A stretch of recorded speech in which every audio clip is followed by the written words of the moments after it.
Variety মৌ কিচেনে আবার একটা নতুন রান্না নিয়ে চলে এসেছি। আমি আজকে বানিয়ে দেখাবো কলার মিল্কশেক। এখানে নিয়ে নিয়েছি দেখো 3টে কলা। আমি এই 3টে কলা কেটে নিই, ছাড়িয়ে কেটে নেব। এখানে দেখো আমি কুচি কুচি করে কেটে নিচ্ছি, আমি এইভাবেই কেটে নিই। এখানে দেখো আমি কলাটা দিয়ে দিয়েছি, এখানে দিয়ে দিচ্ছি কিছুটা খেজুর। এখানে দেখো খেজুর দিয়ে দিয়েছি আমি 6টা, কাজু বাদাম দিয়ে দিচ্ছি এর মধ্যে।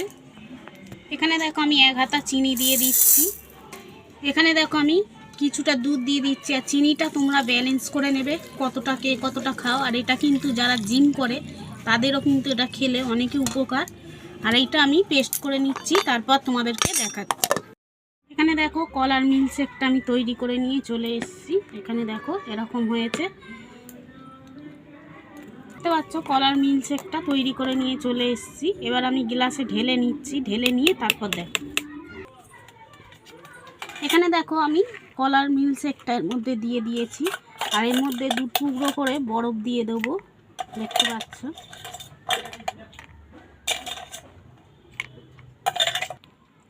এই দেখতে পেলে কত সুন্দর কলার মিল্কশেক আমি তোমাদের বানিয়ে দেখালাম। এই গরমে একবার হলেও এরকমভাবে কলার মিল্কশেক বানিয়ে খেয়ে দেখতে পারো। শরীরও ঠান্ডা হবে আর পেটটাও ভরবে।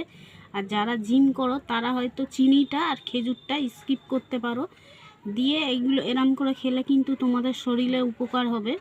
আর দেখতেই পাচ্ছ কত সুন্দর বানিয়ে নিলাম। যদি এই শর্টটা একটু ভালো লেগে থাকে তাহলে লাইক, কমেন্ট, শেয়ার, সাবস্ক্রাইব করে দিও।